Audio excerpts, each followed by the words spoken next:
it's hard to climb hard in general. It's very hard to climb hard when you have a lot of judgment about yourself, especially if things aren't going like totally great. And a lot of the time things aren't going totally great, especially if you're training, because things aren't going to feel very good all the time. But if you can get through that part and just focus on doing your best and trying really hard and focusing and learning and thinking about your climbing, then you're going to have a great session.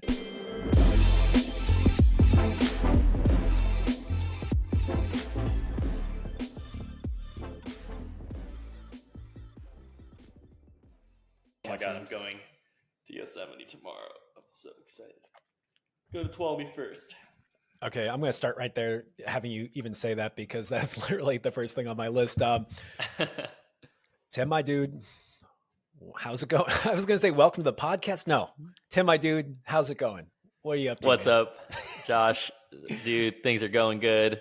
You know, I saw you 2 days ago. We podcasted 2 days ago, but hey, we're here and we're psyched. Tim, don't spoil the behind the scenes, dude. They don't know the magic of the. Well, let's just be honest. We're kind of squeezing this one in a little bit because you're going to Yosemite. You go on a little trip there. It's for Black Diamond, right? Well, so yeah, the original pushing us to go to Yosemite was Black Diamond. There's an event called Facelift, which is a cool trash cleanup trail. I don't know exactly what they do otherwise, but basically it's a big trash cleanup event that BD sponsors. And it's like a 4-day event, which is crazy. And so I think the people who got asked to go were me, Carlo, and Nick Berry. So we're going to kind of meet up, but that's on the 20th and I'm going tomorrow, which is the 14th. So I get to go for a week. Tim, stop doing behind the scenes, dude. You're ruining the magic of this. No, I'm just kidding. Go ahead. Yeah, you're going. You guys know there's magic. It didn't actually happen today. The podcast isn't live. But no, yeah, we're going for a week. Just Michaela and I. We're gonna camp and just enjoy some climbing. It's been a really long time since I've gone on like a camping climbing trip, and yeah, I mean, I think I kind of knew that the fall was gonna get really busy for me this year. I knew the climbing season. I was gonna try to pack in a bunch, so I think these podcasts are always gonna be kind of squeezed in. But climbing, man, how do we get cool podcasts? We go cool climbing places. We get cool climbing in. That's how we can offer for you guys. Well, first of all, just love that Black Diamond is doing something like that. These facelift, I'm sure that there's trail maintenance. There's a lot of garbage. I always say that people think that they're leaving no trace. Like you think that you're packing everything out, but you never actually are, even if you're trying. So you still have to go and do these cleanups. And thanks for I don't know, that's you're being a good pro climber by putting in that extra work to make sure that the places are clean. And yeah, thanks to Black Diamond for supporting that too. But so yeah, I like Yosemite. I've heard of that place. There's a lot of climbing there. I think there's some big walls, but you're going to probably be on the big boulders on the ground, right? Yeah, so I've been to Yosemite 3 times. The first time I went and with Jim Herson and Connor Herson, Connor's dad and Connor, and they put me up my first big wall. I didn't boulder at all. I just sport climbed at the Cookie Crag. I learned how to like chimney and stuff. And then we went on Stek Salothe. That was my first big wall ever.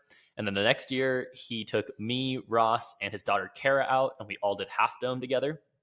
And then I went bouldering for the first time on my 3rd trip after that with an old coach and a good friend of mine, John Dennery. I went for a day, just one day. That's all the bouldering I've done in Yosemite. And that was like 8 years ago. So it's been a really long time. There's so many just old timers just shaking their head. You grew up in the Bay Area and you've been to Yosemite 3 times and you've only bouldered. I mean, as a boulderer, I'm shaking my head, but I'm just as bad where I've never done a multi-pitch in Yosemite. I've soloed in Yosemite a multi-pitch, but I've never done a multi-pitch. What did you solo? Damn, I'm blanking on the name. It's like a 5.4. It's okay, cool.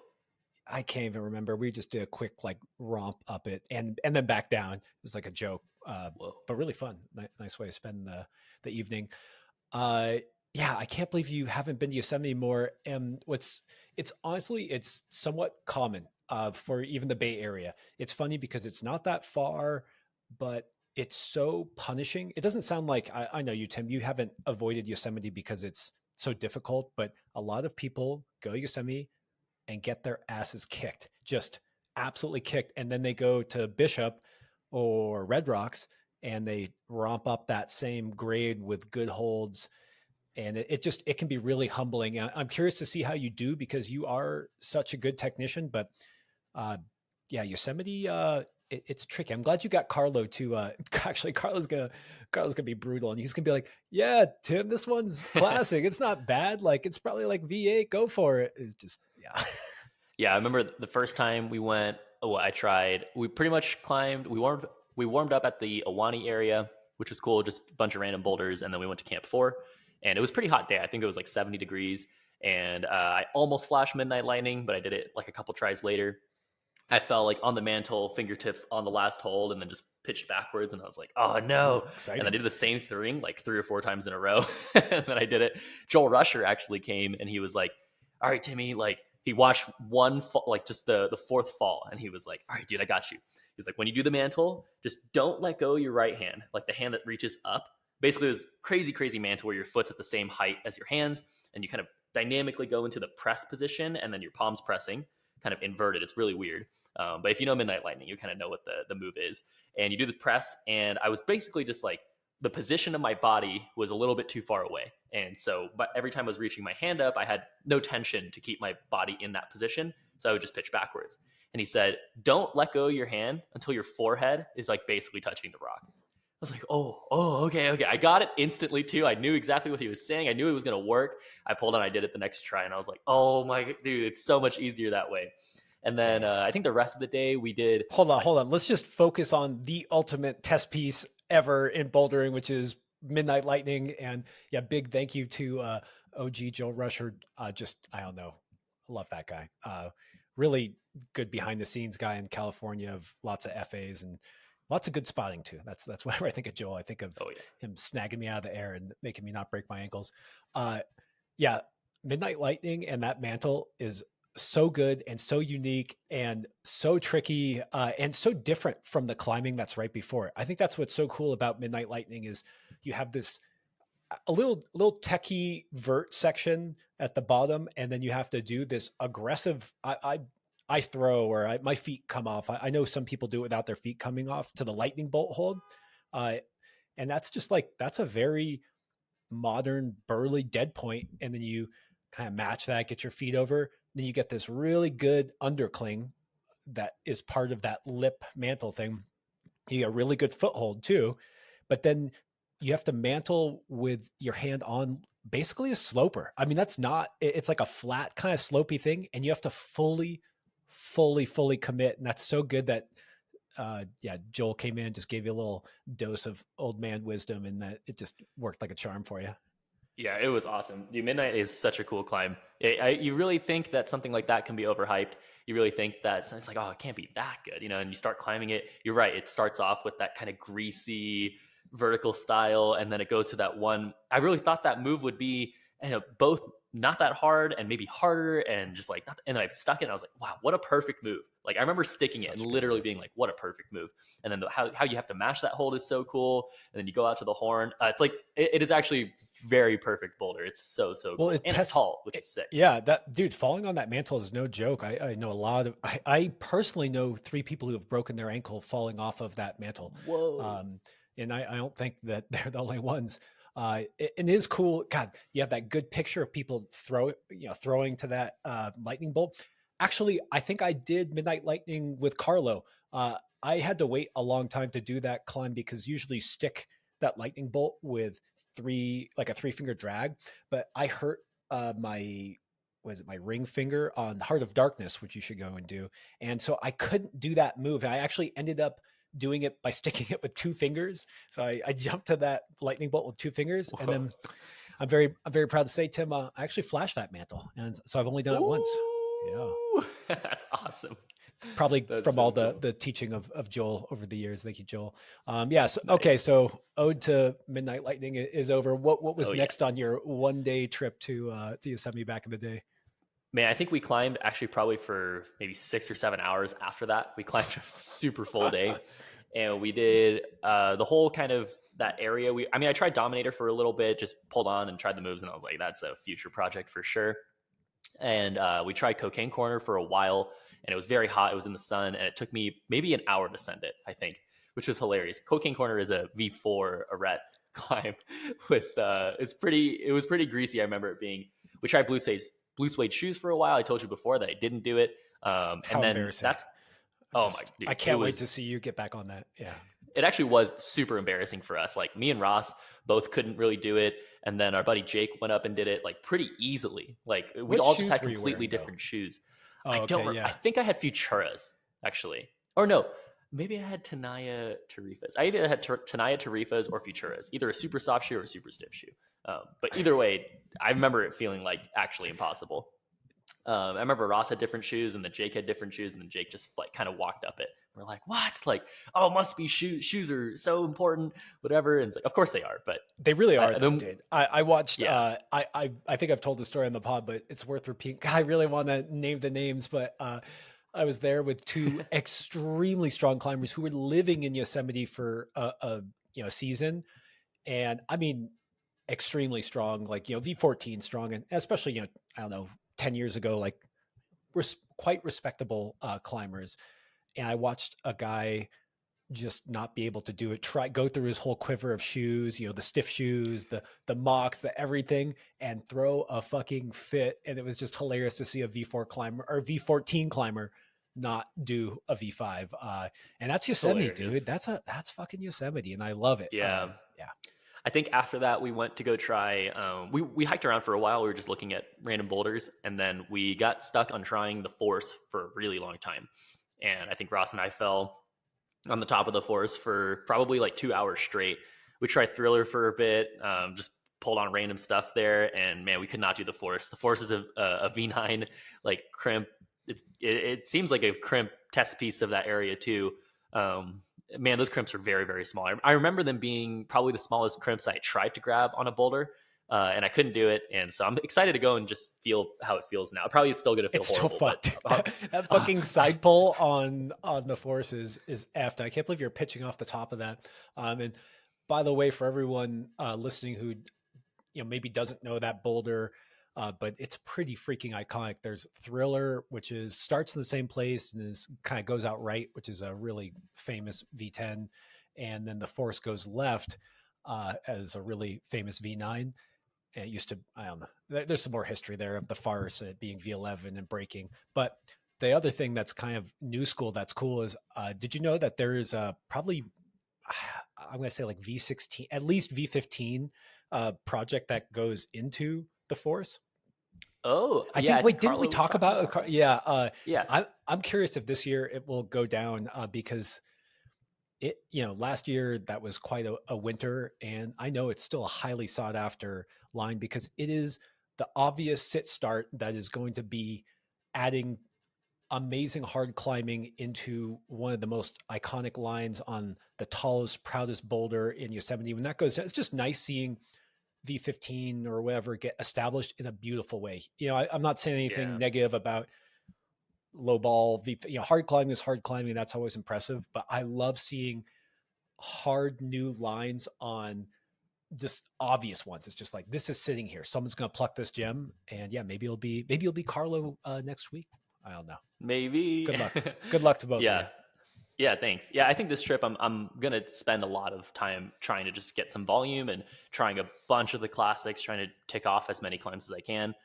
That's usually my approach going to a new area, which is maybe just a good pro tip on its own. Like if you go to a new area, you haven't been there before much, or there is an obvious amount of good climbing that you can send. Maybe get the bags, like get the sends instead of invest. I know so many climbers who just go and they're like, well, I know I wanted to send this grade and this 1 or 2 or 3 climbs, and it's like, well, you can do that, of course, but man, it feels so good to enjoy the climbing area. It feels so good to just have a wide, because even one day of bouldering in Yosemite, I can tell you about all these things that I tried and some of the things that I've done, the epics, the adventures, and then projects that I couldn't do.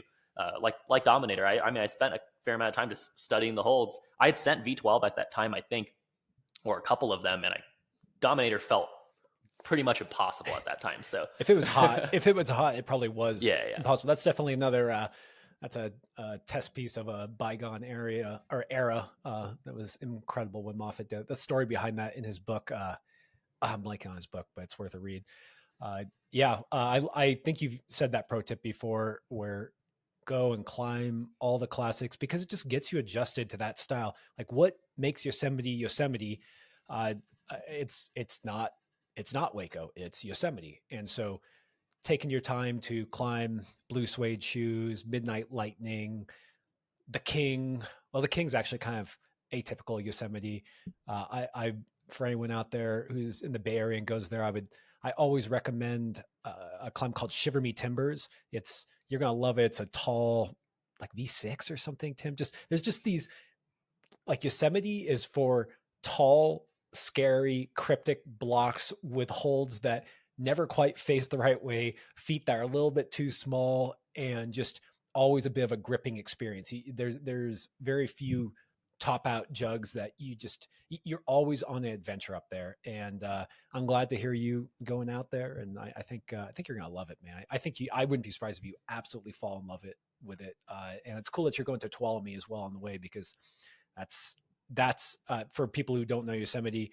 Yosemite is a valley. It's the Yosemite Valley, and then Tuolumne is above the valley, and it's actually the pass you drive over to get from one side of the Sierras to the other. I think it's the highest pass in California, and it's a totally different vibe. It's not the same kind of rock. I mean, it is the same kind of rock, but it doesn't climb the same. It doesn't look the same.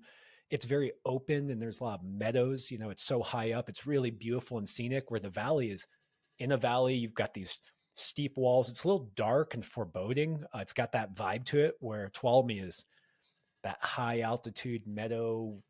Yeah. Anyways, Yeah, all right. I don't All know. right. Yeah, I fell in love with Tuolumne the first time I went. Tuolumne, I've done, I think, about 4 or 5 trips there in the past. Always with my friends. I went with my mom. One of my first climbing trips with my mom, and that was super special. It really is that kind of more out there vibe where the Yosemite has that forest valley, like more connected vibe with the people. Tuolumne, you can really escape and kind of go and probably not run into anybody if you didn't want to uh, at all for a day. It's so wild out there, but the rock is totally different. It's a bit sharper, a bit grittier, definitely a little bit less traffic, at least when I was climbing there. But there's still projects going up. There's still cool hard lines. I mean, Oh thanks, yeah. Keenan. Yeah, thank you. Always thank you, Keenan, for anything. This era of Yosemite and Tuolumne development, definitely just hats off to Keenan. I mean, there's Carlo, there's lots of others, but I feel like Keenan's really been the one to develop it. A really quick side note on Tuolumne, just because I always thought this was a cool story. My family's been going to Yosemite forever. You know, I've been living, or my family been like farmers in California for freaking ever. And so they would always go to like hunt and fish. And I just would hear these stories about my dad and my grandpa driving up to Tuolumne like in the summer. And they said it was a dirt road, like a gravel road back then. And they would, yeah, and it was like hard to get up there. Your car would overheat, Oh, and they wouldn't take in any food. They wouldn't take in enough food because they would assume they were going to fish and everything. And there's no stores up there. And just can you imagine romping around dude. Tuolumne with no road, man? I mean, there's so many people. Dude, this is a really sad statistic that we as climbers should really be grateful that this doesn't happen to us. And if it does happen to you, get out there. Is I think something like 90% of all visitors to Yosemite never go within or never leave 100-foot radius from their car, something like that, maybe even Whoa. less. And that's what you're saying. If you just go and walk a little bit, you're by yourself. Yeah, get out there, Yeah, adventure. I get out there. I love the adventure vibe there. It's so cool. All right, dude, I'm gonna just completely shift gears then, and say, get out there, adventure vibe. But me, Tim, I've been climbing in the gym a bit. I'm actually back in the gym, and it's just funny because yeah, I've got a home wall. Although I'm building another home wall, so my moon board is kind of off limits right now because there's just a bunch of plywood and nails underneath it. Unless you know you're into that sort of intense highball thing where you can't fall, Tim.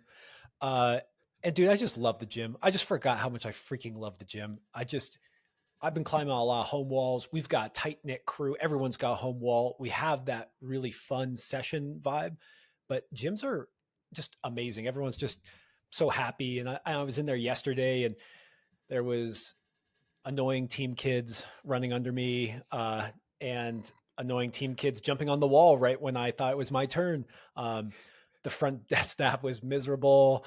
There's all these like new Gumbies wearing socks and rental shoes, and some random old lady who's just yelling her way up a V6. But dude, I just love it. I miss What a it. good time. I know. I really do love the gym, and I don't know. I felt like I had to bring that up just because sometimes I forget, and I think a lot of us spend most of the time in the gym, and it's a cool thing that we get to do. And yeah, love your gym. Although I gotta say, man, the setting. I'm not gonna say where I was, but the setting was awful. It's just Mm, I don't I know know. where you were.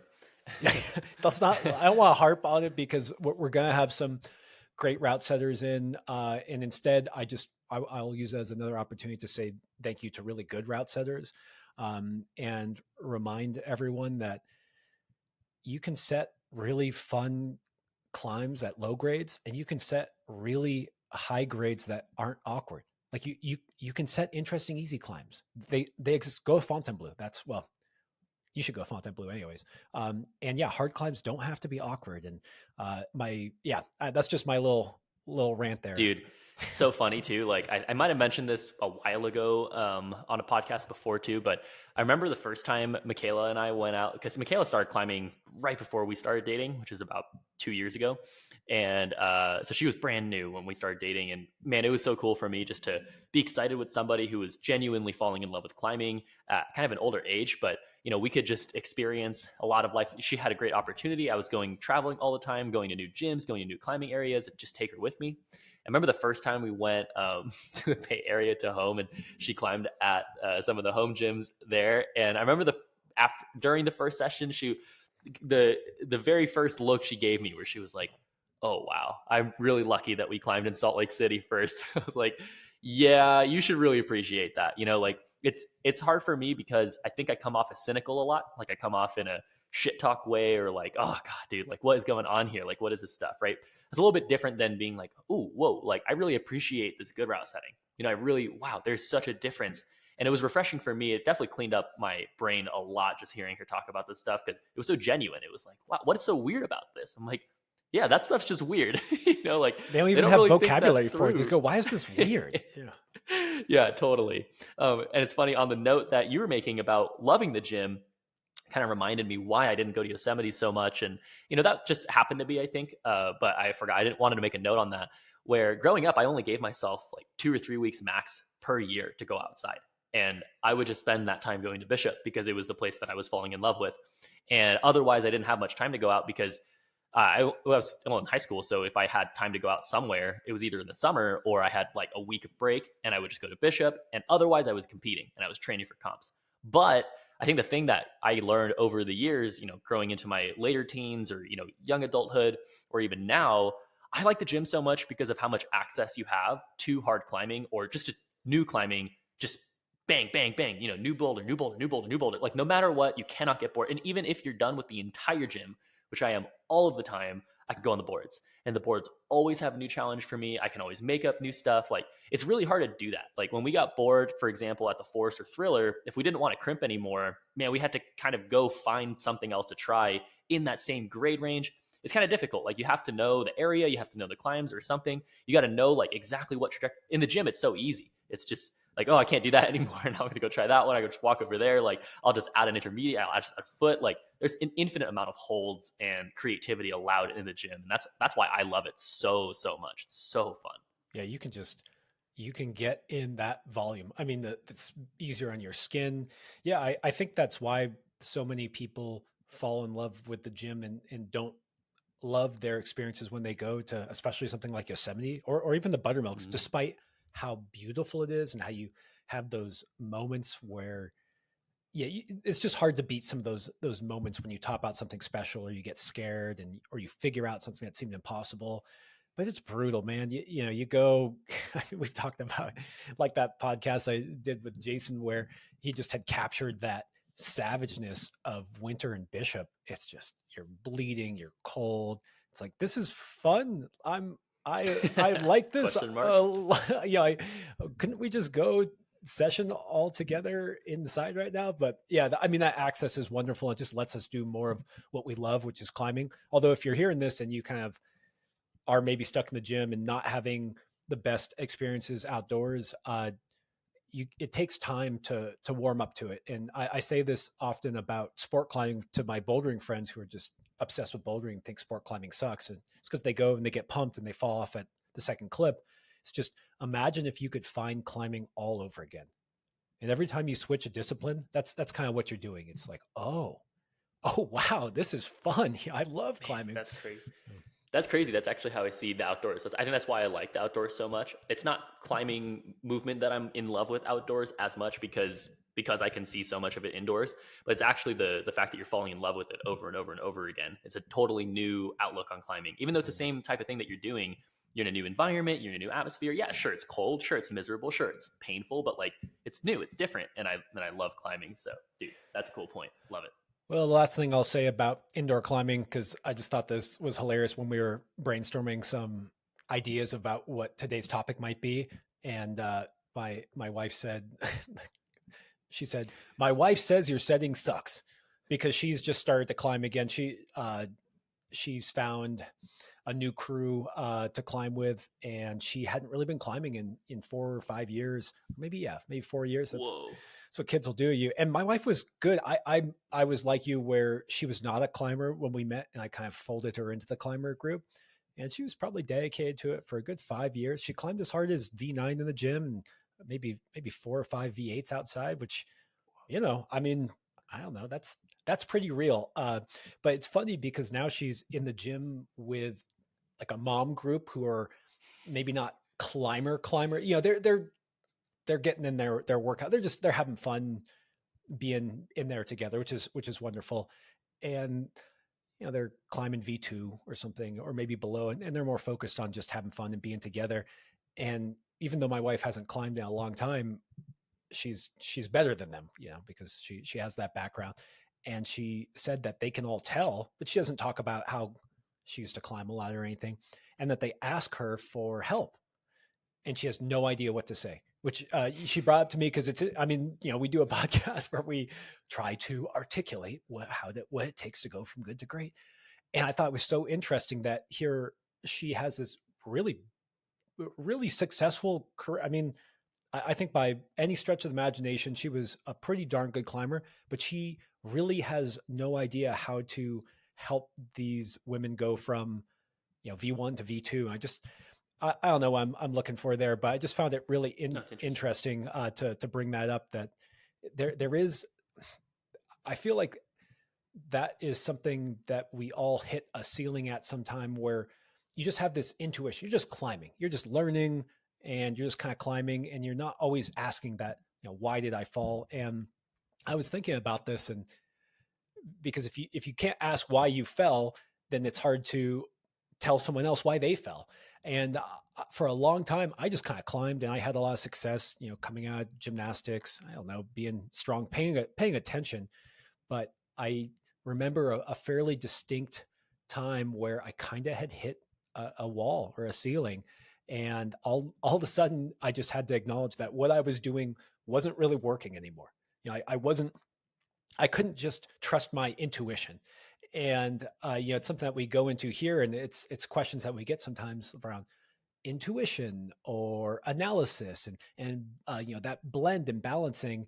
And talking to my wife about that, and recognizing that there's kind of this style that I think you have to switch into as you climb the grades. And I think rather than just relying on intuition, you have to kind of recognize, okay, I have my intuition, then I fail, and now I analyze why I fell. And then you adjust what you're doing, and then you integrate that into your intuition, and that starts all over again. And there's nothing wrong with just kind of maybe leaning into your intuition, but this just really highlighted for me that next level that we're always trying to talk about, right, Tim?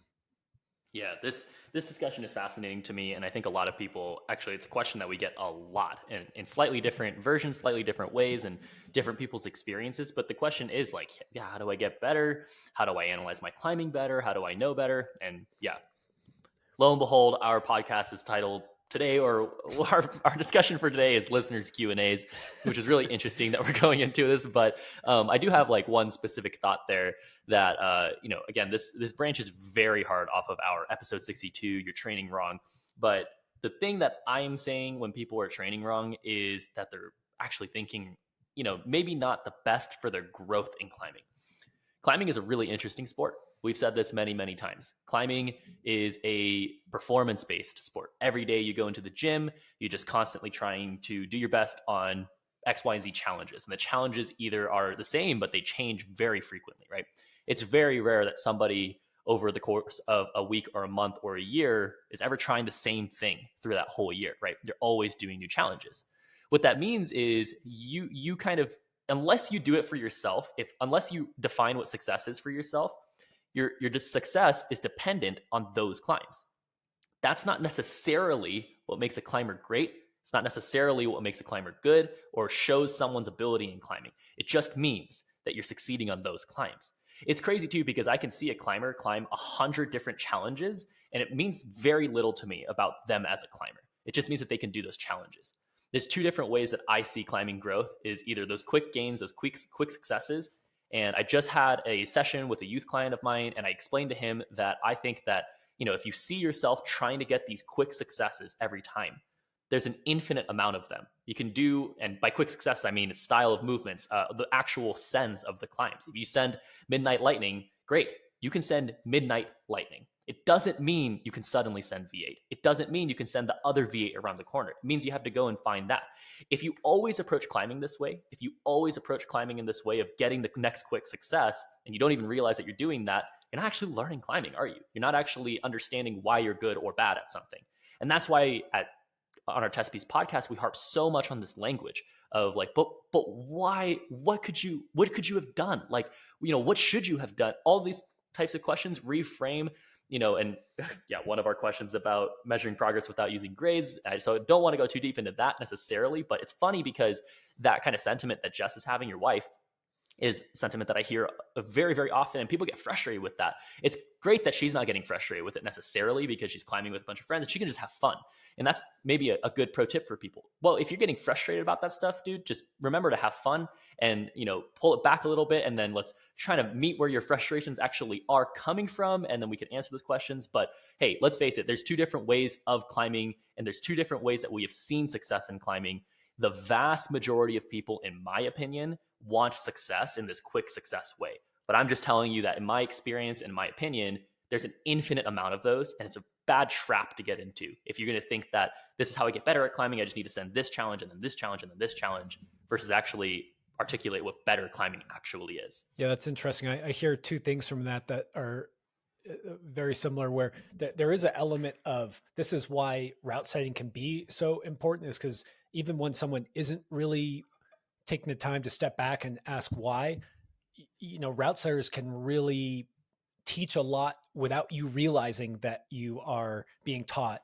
Yeah. And then I know what you're saying, where sometimes people just chase success after success after success, and then they end up just going towards the things that they're having success in, and they're ticking off boxes and thinking that they're growing, where actually they're just kind of further digging themselves into a hole in one direction versus really seeing what's going on.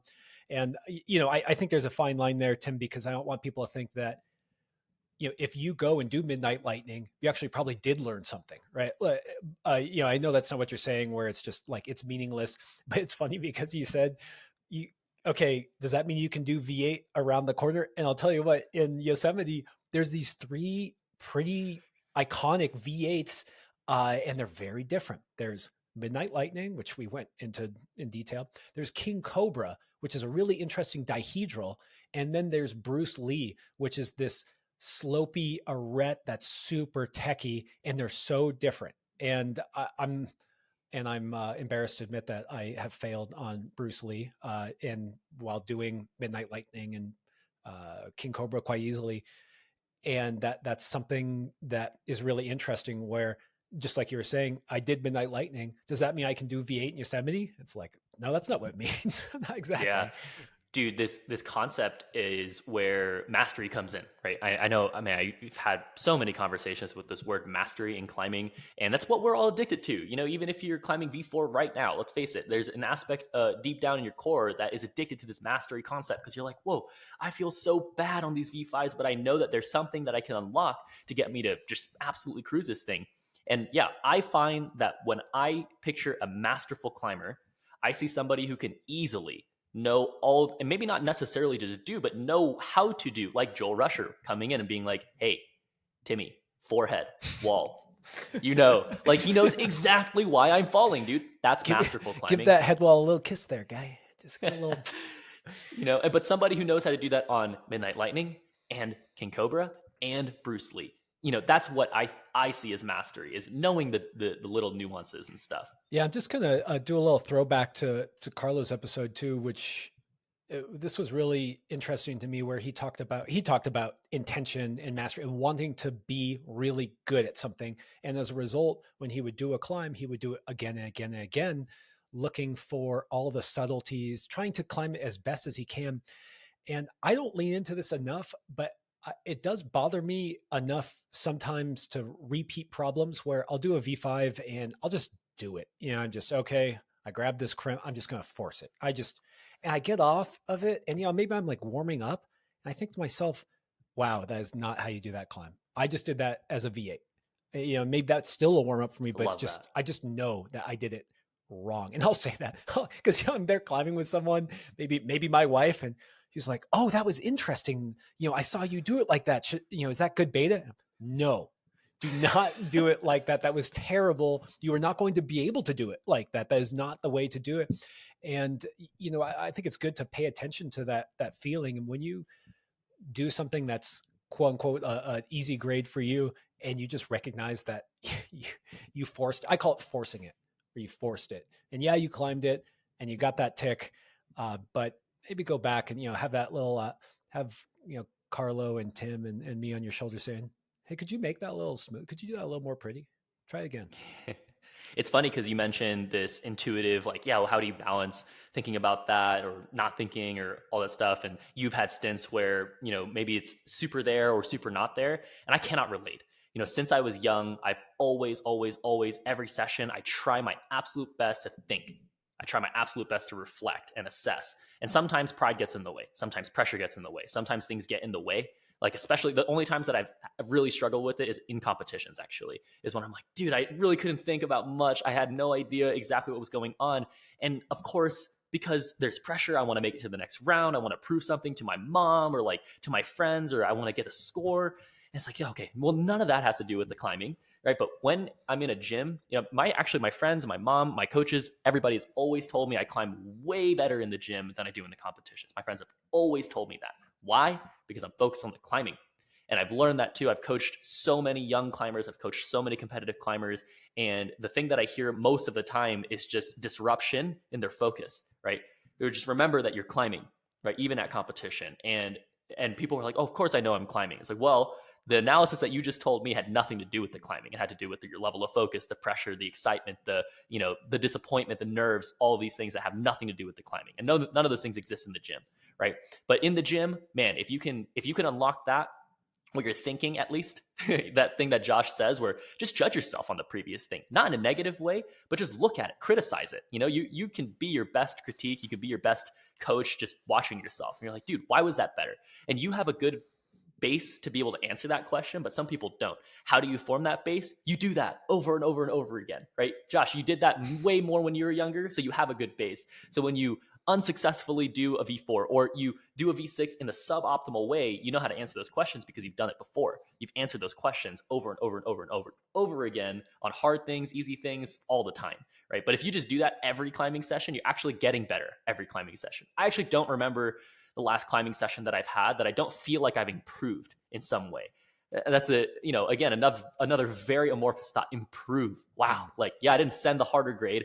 Maybe I even went backwards on some projects that I've tried on the moon board, but I know I improved in some way. And as long as I'm trying to improve all the time, I'm thinking about my climbing, man, I have great sessions. Well, Tim, if you need some help with your mental game, just listen to that Nathaniel Coleman podcast we did. A If you need some help when you're out there on stage, you get that kendama.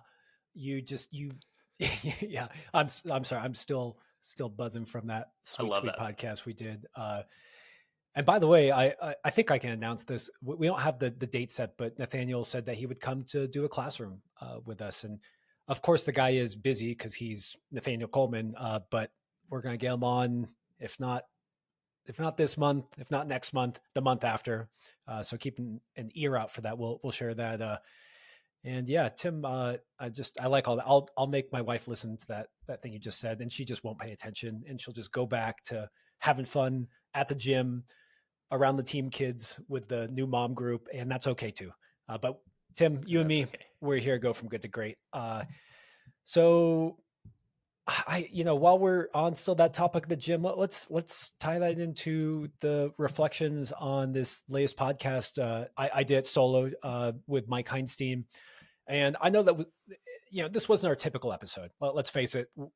Mike is extremely accomplished when it comes to business. He has extremely interesting ideas about the gym scene. His research was incredible, and what he built just blew my mind, and the love that he put into it. And hopefully you all enjoyed that. I know it wasn't our typical one, but when a guy like Mike wants to talk to you, you say yes. And I guess what really stood out to me was his ability to understand what we really look for in climbing, really speak to that community that he was trying to serve. And as a result, he has this gym that's in a place that no one can ever take away from him. No one's going to build a mega gym or a small gym that will steal away his little community, because he went from first principles. He put it in a spot that serves UC Berkeley, and he made it dedicated from the ground up to their enjoyment, location, the setting style, the staff, everything is just geared towards their joy. And I I want Mike to open up a gym next to me. That's my request. So yeah, thanks to Mike. And yeah, Tim, yeah, what did you hear when you listened to that one? It's funny that you say kind of how Mike approaches the industry and the things that he can recognize. And I actually think that was, for me, also the most fascinating part, was that he could recognize an issue in the industry. And that's something that I've wanted to talk about for a long time. It's something that gets me really frustrated and upset a lot of time when I do talk about it. And that's the difference, is that anytime it does come up in conversation with route setters, with people who, maybe work at climbing gyms, or people who have worked under corporate industries in climbing gyms, have a hard time talking about this stuff. It usually comes out emotionally, but Mike did a really good job of just recognizing issues and talking about them, and then addressing them in his climbing gym. And that I thought was so cool.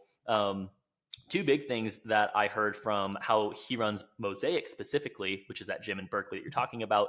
First of all, he recognizes the audience really well, right? That's a huge thing there, knowing that there's college people, that, and primarily that being your market, that you have to adjust your gym, the look, the feel, the types of climbs, knowing that a lot of those people are going to probably be brand new. A lot of those people are going to start climbing at college. That also has a different approach to your setting style.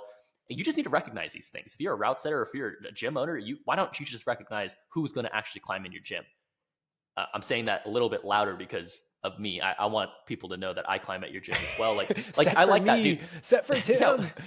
when I walk into Refuge, I like that Dom, who the head setter is, just like, oh, Tim's in town. Like, I can see him like turning the gears. Maybe he's not necessarily setting everything for me now, but he has that in mind, and that's really, really important. That seems to have translated to how he kind of has, first of all, the types of setters that he has, how many of the setters that he has, and even just saying straight up that setters run the gym. He lets them manage the gym, right? And that's super, super important. We've always tried to manage the gym as setters, or I know setters who've always tried to manage the gym. And if the corporate industry doesn't allow that to happen, then you're always going to clash, right? So I want to point out something you said there, where he noticed something in the industry and called it out, and then made something out. I want to highlight that it's easy to talk shit about something, but rather than criticize, fucking build your solution.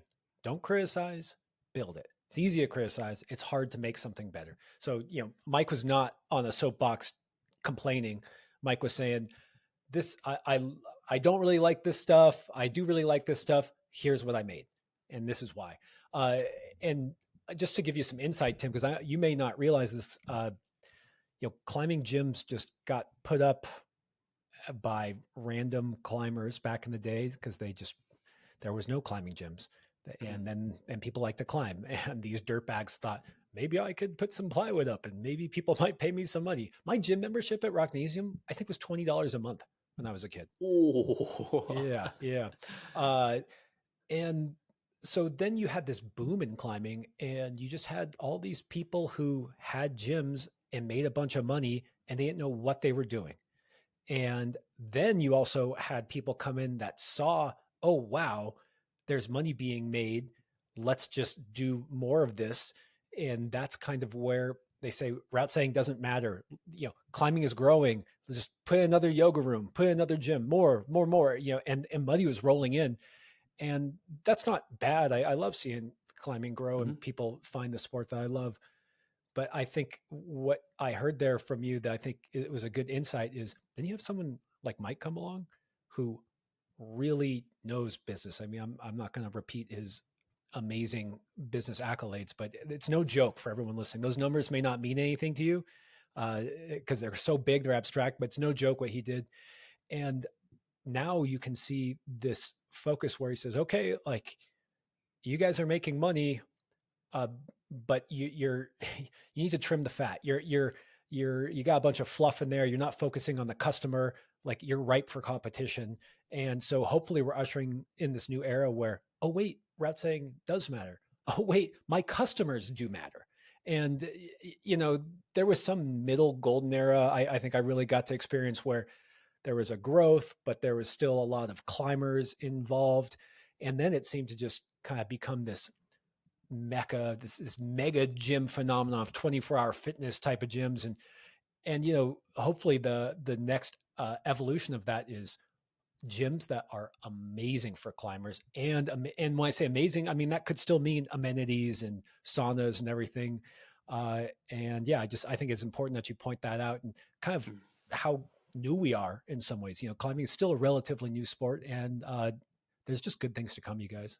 Just great Yeah, stuff. I think that's a great thing to point out. And yeah, I couldn't have said it better myself. The one thing I will say is that people like Mike need to pop up in this industry to save it. I think the industry is quickly going downhill or backwards from where it was from your generation. Your generation had a lot of, even though you kind of were in the generation that climbing gyms did start, and all the gyms were dinky. You paid a $20 membership, which makes me hurt. But inflation, dog. yeah, sure, inflation. Yeah, $20 to $135 memberships. But yeah, the industry definitely went sideways and backwards, and for great reasons, for sure. But it's time that we fix it, right? And people like Mike are definitely going to fix it. He said a lot of really interesting things. Biggest thing that I'm going to point out is the setting. It's just in general paying attention to the setters, right? Setters are people who are extremely underappreciated in the industry. Well done, Mike. Thanks for saying that. That's really important just to straight up say, first of all, like there's a lot of route setters nowadays. Not all of them are great. Not all of them are ready to set great gyms and great problems. That's not a problem. We have to invest in them and teach them how to set better, right? We have to provide more clinics, easy access to clinics, maybe even pay them to go to clinics, right? Treat them like the people who actually run your gym, because people who go at climbing gyms are going to tell you about one thing: the climbs that they climbed on.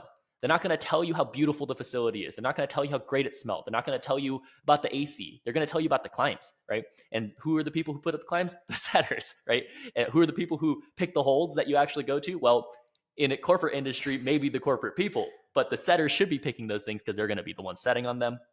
I think that was fascinating. You talked about Testpiece. Hold on, you gotta say there's this moment when you get new holds delivered, and all the setters are just ripping apart boxes. Oh, we got this. Oh my god, setters just geek out over the new holds, and it just you flash me back to those moments where you're breaking down a pallet of new holds and people are just grabbing, oh, these are mine for today, like I'm gonna set with these, and the head setter's like, dude, look, let's not just use all new holds. And it's people are savage, matter. Like they have so much fun. Like I definitely I was a setter who had the most fun. If if you're one of those 10 people who work with me, and I'm sorry for annoying you all the time, but I was definitely the kid who was like, let me see those holds. Like before even the setting day would start and they brought the holds in, like halfway through, I'd be like, yo, Walker, can I go and look at these holds? Can I walk in the setting? Before I was in a setter, before I was even a setter, I was like, let me go see those holds, dude. Like that's what's fun. That's for, what climbing is cool about. And, setters just love it. They just love it more than anybody. And yeah, you got to give them the room, right? Which is actually a point that Mike was talking about Testpiece climbs, and that it's so cool to have that one climb that's just like everybody's talking about it. It's like everyone's trying to send it. Everyone's got the video. It doesn't matter how hard it is. It can be pretty hard, and that's really impressive. But the Testpiece climbs can exist on any grade. Give the setters the freedom to set them. Like let setters remind them, be like, yo, on this wall, you kind of want to have like one or two highlight Testpiece problems. Let's try to make one, like make a 6-star problem. Because sometimes setters can get in the groove where they're like, oh, well, I got to set my boulders, I got to set these grades and whatnot. And that's true, and that you should always focus on that. But if you can even remind yourself, like, but what about the one? Let's just set one that's just going to be a banger. And I think if you give them the freedom to do that, then that's pretty awesome. Yeah, yeah, God, it's so cool that he just gives them the freedom to do that. And just a little reminder for anyone out there who is running the show at gym. There's always this 80-20 rule. The Pareto distribution is what it's called. I guarantee you that 80% of the time is spent on just 20% of the problems. There are problems that get set that people just become obsessed with. And really letting that reality happen and acknowledging that and being allowed to make fucking bangers that people want to climb. And again, you're right, Tim. Doesn't have to be a grade. And some people may complain about climbs that are kind of like volume based and I don't know, maybe not as classic as some of the older school climbs just want like crimpy little climbs to train for outdoors. But when you see a fucking line for them, like that's cool. Like let's lean into what people love, and there's still plenty Totally. of room. Go get on the moon board. Yeah. And Yeah. yeah, oh, go ahead. On the offside of that too, I think a lot of people who are setting can get really obsessed with trying to make all of their problems. Let's say you're setting 3 to 5 problems in a day. You want to make all 5 of them test pieces. That's probably not going to happen. And also, not everybody likes climbing on all the test pieces, right? Like I like climbing the vast majority of the set and flow, and then having like the 1 or 2 or 3 star problems to spend my time on. And it's maybe a good little note. This climbs do come out really well when they're smooth, when they're not super flashy and whatnot, right? Like if you try way too hard to make every problem a test piece too, you're not going to have the time to. First of all, in a setting day, a good problem can take you hours and hours to set, and hours of forerunning to correct, right? So don't do that on every single Yeah, problem. That's I just want to have last rant on this when it comes to setting. And I guess my wife is getting her wish we about got the topic we got being. Josh boiling. Well, it's just this really simple thing because but I was not a really great setter, and I didn't do it. I did it for years, but on a very very part time basis, and I just recognized very quickly from some from some instruction from good setters as well is make climbs just good. Make them flow. Sorry, I shouldn't say good. Make climbs just not bad. When you have a hand here, look for a foot. And the reason why I'm bringing this up when you talked about flashy test pieces and things people are attracted to is if that's what you are trying to set, some flashy thing that people are attracted to, that's fine. But usually usually you're not ready to set that. That's where I was really Mm, impressed. Where the people, Max was a really great. Max Zolotukin was an amazing setter. Walker was a damn good. Walker was a damn good setter, and they could experiment and make something really flashy or big volumes, but still climbed really well. It had feet where it needed to have feet. So yeah, this mhm. is again just my rant when I go to these gyms. I'm climbing a V2 and I just go, I look for a left foot, and then there's no left foot. And I just wonder what are you thinking? Like why would you not? What are you trying to teach me here? What kind of experience are you trying to have me enjoy? And if you're gonna put up high quality problems that are attractive to people, make sure that you're making it just not bad. And get good at being not bad before you try to do something special. All Love right. that. Yeah. Rant Yeah, over. refine what challenge means to you, right? As a route setter. Because what you're doing is creating challenges in the confines of one grade, right? It's like, okay, you know the grade you're setting, and then you know the holds that you're going to grab, and then you're trying really hard to make challenges, right? But it's like just recognize what challenges are actually fun, recognize what challenges still need and support. Like you're right, Josh, every time I climb in the gym, I'm looking for feet. I'm looking for like, well, if I grab this hold, I better have some, oh, okay, here's the support. I have 8 options of where I could put my feet, but are the ones intuitive? Are the ones clean? Like these are questions we should be asking ourselves because even on hard climbs, usually footholds make sense. Even on like the hardest problems, footholds still make sense. They're way harder to use, but they make sense, right? There's options there available for you. And if they're not, the movements either make sense or they just don't go, right? Like things still make sense on hard climbs. You watch a good V10 climber climb a really Good good set. V10, Yeah. you could step back like 100 feet and be like, is that a V4 or is that a V10? You don't really know because the movement still makes sense. But the difficulty, the challenge lies in the positions, the subtleties of the handholds, the little nuances, right? But for the most part, you're grabbing a side pull, maybe it needs a foot. Maybe it needs support. Yeah, well, I'm going to use that as a segue to do my pro tip, which is I'm going to call it you should cheat indoors. Like use bolt holes for your feet if you're going to smear. Use your thumb in the bolt hole if you can to make a crimp a pinch. Do whatever you can to do the climb. And I bring this up because of what you were saying, where you want to make climbs still flow and be good no matter how hard they are, because when you go outside, that practice of quote unquote cheating is exactly what you do outside. There always is a foot outdoors, right? Like it may be a smear, it may be a tiny little pebble, but if you embrace that, that stability you're looking for while climbing a hard climb, like I really need a left foot and there's no left foot here. Well, you might find it, ideally the setter put on, sometimes we would put on footholds just to let your mind understand that this is where you should smear. It's such a bad foothold. Maybe you're not even really getting much purchase off of it, but there's an element of just, I acknowledge that this is where you want your left foot to be. So I'm going to put something here to just kind of have you embrace this type of movement. And so I think it's good when you're indoors to recognize that everything is fair game, because that's the mentality you should have when you go outdoors. And I know that's a thing in comp climbing. Nathaniel was talking about how he can break bait all the time. And that's a common thing to do, even on the highest stage in climbing. And I just don't want people to follow arbitrary rules or say, oh, I have to put my foot here because this is what everyone else is doing. Be creative. That's how you develop yourself as a climber. That's how kids do it, right? That's Oh yeah. how kids find their way. And then when you go outside, this is a big struggle with my wife, is she would struggle to find her way up climbs unless I said, this is where your foot goes. This is where your foot goes. And I probably did her a bit of a disservice in hindsight. And she was able to climb very hard because physically she was able, but when we went into sport climbing, she really struggled because when she was way off the deck and she had to decide for herself, her choices were suboptimal.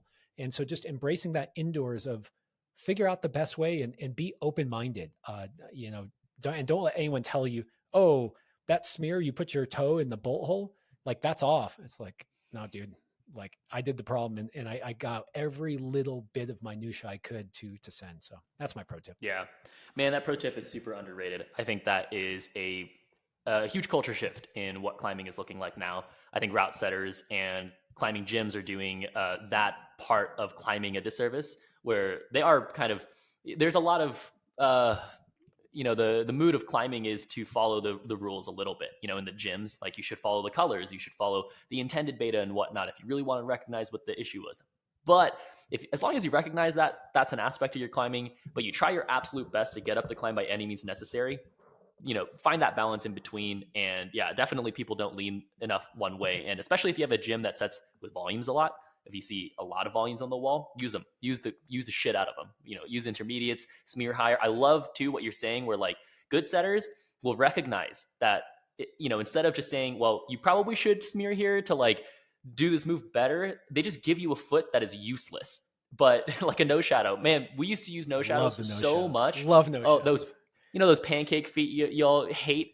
Well, those feet are probably mostly intended for smears, mostly intended for just positions where you should use the wall here if you really want support for the movement. And good route setters will tell you that, or at least like orient holds in a way where it kind of incentivizes you to use intermediates and whatnot. But Josh totally right. Like when you go outside, things are always available. They just maybe aren't so obvious or maybe don't feel as good, but they're definitely helpful, right? As there's a gray line between helpful and not obvious that you can find for yourself. And that's also why I don't like spraying people either necessarily. I'm just like, well, I like asking the question, what are your options and what could you have done? Like Yeah. you'll find the answer yourself. And if you accustom yourself to doing that, then, like you're saying with Jess, like if she's way high up on the deck and she's making suboptimal choices, well, you're not going to help her make better choices unless you straight up tell her. But what you can do is you can teach her and condition her to asking herself questions when she's tired, right? Even no matter how tired she is, you can push her to say, hey, you didn't ask yourself those questions very much, did you, over there, right? And like you didn't really find as much as you could have, and you didn't have a good way of answering that. Well, it's because you didn't practice that over time, right? Always It's like tricky that's to always tricky to say that stuff to your wife. oh Be yeah. careful out there. Yeah. Okay. I kind of jumped the gun on my pro tip, and just I wanted to wrap up the reflection super quick because I didn't want to forget that Mike put out his email. Mike put out his freaking email. This guy is an amazing resource, and so if you're out there looking to start a gym, uh, anywhere, or looking to hone your gym, or whatever the case may be, if you're in the industry and you're looking to level up, Mike put his freaking email out there, and I believe it was just Mike at mosaicboulders.com. I'll put in the show notes, and it was in the previous show notes. And if this episode wasn't for you and you want more pro climbers, more pro route setters, more pros, we got those in the pipeline. Don't worry. But if this one was for you, you know how special it was. And sometimes we're going to make episodes that we know are, for a smaller subset. But God, I just couldn't pass up the opportunity. So thanks again, Mike. Thanks a Yeah. lot, Mike. Uh, I Go Yeah, I ahead. have Go a pro ahead. tip, and actually also still wanted to give one more point that I had notes on Mike's podcast. And the last note that I thought was super significant. I mean, I like the podcast. It was a shorter one. It was about industry. It was more about climbing gyms and his perspectives. But I thought it was really cool, and I think a lot of people will take a lot away from it, even though it's not necessarily the same type of entertainment or like thoughts from professional climbers. Mike's a badass, and he thinks about this stuff in a really, really Professional cool way. businessman who's a Professional lifelong businessman. climber, and he's a damn good climber. The guy's surprisingly, like, we sometimes we do these physical tests, kind of like, one arm hangs from slopers, and he blows me away. Yeah, it also reminds you, because he harped on that, keep climbing, keep it up. We're in this for life. Sorry, Yeah, go yeah. ahead, Tim. I No, no. interrupted you. Yeah, and one other point, and also, yeah, that's crazy because I don't know this guy. I haven't met him. I don't watch him climb or anything, but it totally makes sense when you say that stuff because of how he thinks about climbing. And one thing that I thought was really interesting that he brought up was take from snowboarding. Snowboarding is this other culture that we should learn from for climbing. And the note that he was making was style. First of all, like the fashion that they have in snowboarding is just cool. You just look cool snowboarding. I think that is so funny in climbing. Like your climbing shoes look kind of geeky. I really try to look good all the time because I think I don't really care necessarily what people think about me, but I think if I look good, I can try to emulate that more on the wall. And he kind of makes a point. He likes climbers that try to climb beautifully, that actually look good on the wall. And yeah, I pride myself on that too. Like I really try. I know Josh does too. Josh is a really pretty climber. He really tries to do that. Like I try to do that too. Like, and how do you do that? Well, I don't know. I figured it out over the last 11 years. Josh has figured it out over the last like 3 decades. But that's I a like lot of being it is pretty, the Tim. point. Took me a long time. Yeah, and yeah, fashion's not really huge in climbing that much. We're trying to do it. Like I'm really trying hard with BD to like make that point. I know the guys who work in apparel, a lot of them came from snowboarding, which is really interesting. But yeah, dude, such a good point. Such an interesting thought process to have as part of climbing. And the way that ties into climbing gyms is route setters, man. Route setters can incentivize you to climb beautifully. They can kind of teach you what it looks like when not climbing beautifully and maybe remind you sometimes that it's okay to fight and thrutch and maybe not look so beautiful, but otherwise you should clean it up. I'm always bouncing on either side where I'm like, well, I'm thrutching and fighting, and then I want to look beautiful on the wall. Yeah, the Venn diagram of looking good while climbing. I'm not talking about clothing, but looking Yeah, yeah. good in your movement while climbing and climbing well. It's not a perfect overlap, but in general, beautiful movement is good movement. And it's why I can watch the Olympics in any sport. You watch someone fence and you just think, wow, that looks pretty. Now, I don't know if they're actually moving well, Mm. but it's just that there is an overlap there. Actually makes me think of something that I learned from Max Zolatukin, where he really brought this into the gym where it was a focus on aesthetics in setting. And his argument was that 9 times out of 10, when something looks good, it climbs good. And I think he Oh took yeah. that from outdoors a little bit. So I don't know, yeah, look good. Also, by the way, yeah, the snowboarding, uh, Mike was being, I mean, I think he dropped a little bit about, but his son Dylan, incredible snowboarder, Oh really? That's awesome. absolutely incredible, great climber too. And That's yeah, awesome. it's cool seeing that crossover, and it is good to learn from other industries, just like Mike's bringing in his learnings from other businesses into the climbing world and Mhm. combining that with his love. So yeah, I actually think that we've seen some of that with Keenan and skateboarding and what he's doing with anti grav. Uh, I don't know. Well, hopefully, we get to hear more from him at some point about that because I think that's cool. Yeah, I like seeing people try and playing with those things. And yeah, that shirt you're wearing is kind of dope. And maybe some Tim, someday some test piece merch when we're going to do it, but Hey. we're just trying to put out the freaking podcast, and then we're growing slowly but surely, but we're showing through the Yeah. podcast at least. So, all Yes, right, sir. All right. can we I got a put pro tip. okay, yeah, put a pin in that. Let's hear your pro tip. Uh, when you're sequencing or talking about climbs with your friends, or just like whether it's internal or external, doesn't matter.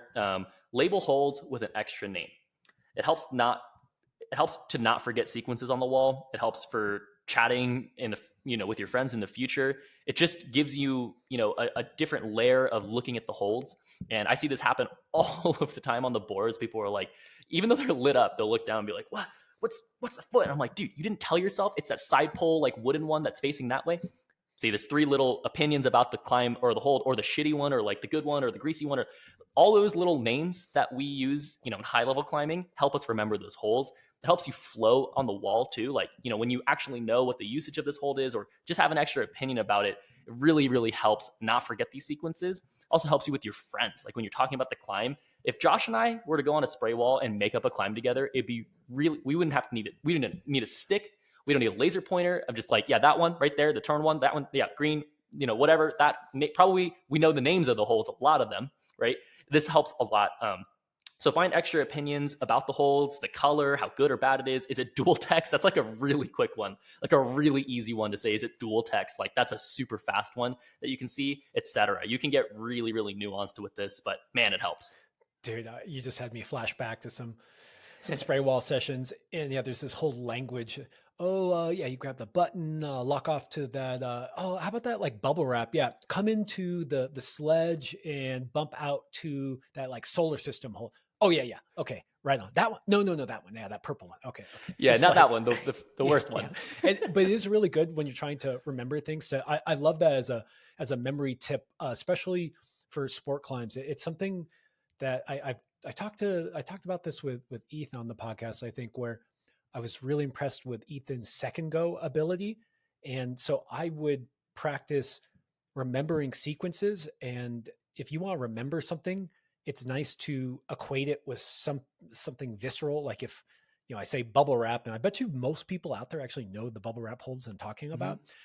And that's just so much easier to stick in your head. So if you're trying to remember a crux sequence on a sport climb really quickly, make up names for those holds and tell yourself a little story. It'll stick in your head way better than if you just say, grab that next hold like it's over there, just trying to remember. It doesn't quite capture your mind and your imagination like naming. So good stuff, Tim. A lot of my favorite spray walls, and the first time I saw this was actually at the old spray wall at Momentum, the one that was upstairs, the one that at Momentum Mill Creek in Salt Lake City. Every hold had a name on it. Every hold had sharpied, like in very bold Sharpie letters, a name on it. And in the beginning, it's really confusing, but after like 2, 3, 4 sessions, you start remembering like, oh yeah, egg, or yeah, button, or Leonardo or something. Like you just know what those holds are over time. And when somebody just says it, you're like, what? That sequence? Like that's gonna be crazy. Like that's hard. Like, oh, that's easy or whatever. You kind of just know it over time. And yeah, it's one little thing. If I had a home wall and I'm trying to build one, I probably won't write on this stuff just because I don't like it. But I'll make the names up. Like I'll know what those are over time internally, but I also like writing the names on it. It's a great That's idea. Tension Climbing Center is like that in Colorado. They've got Sharpies and all the names, and Yeah, it's cool. yeah, I like that. I think that would be a fun way. You should have holds get named from like funny things that happen. I mean, there's definitely just Right. names that belong to, Min Pin or something. I don't know. You can, but it'd be fun to hear the stories behind some of those names. I'm sure that there's some stories, not just what would be the word, what it looks like. Mhm. All right. Anyways, Tim, we're supposed to do some Q&A, man. We've already gone on pretty deep, and so maybe we'll just try to like bang through these.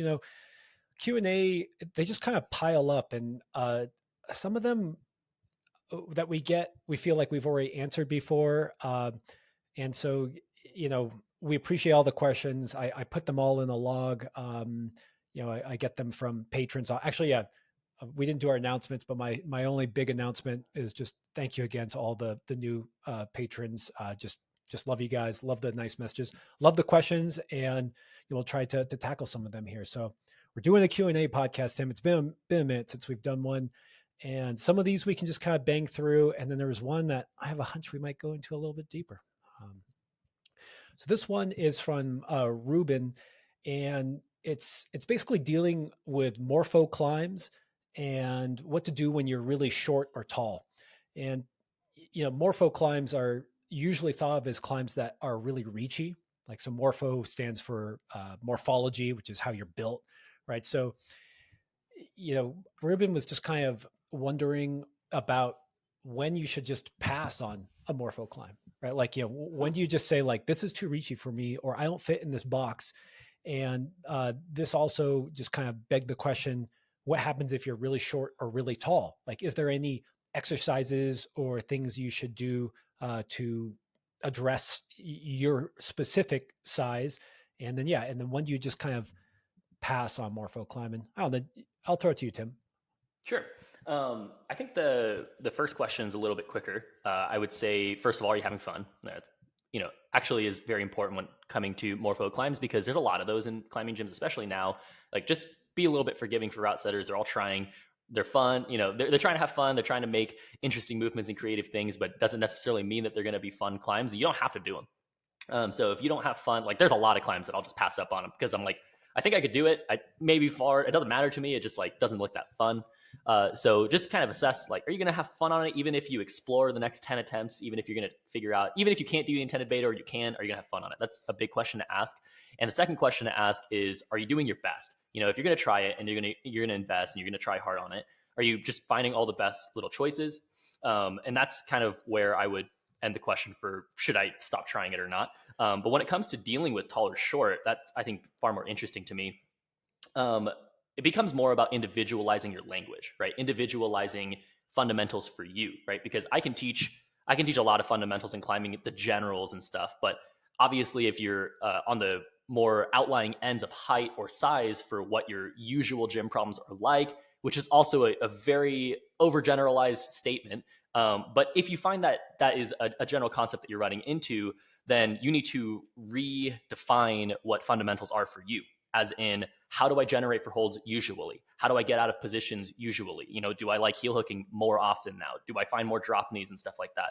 And how do you find actual, basically, it's something that I was mentioning earlier, but you want to rebase a lot of the success, quote unquote, to some proofs rather than previous sends.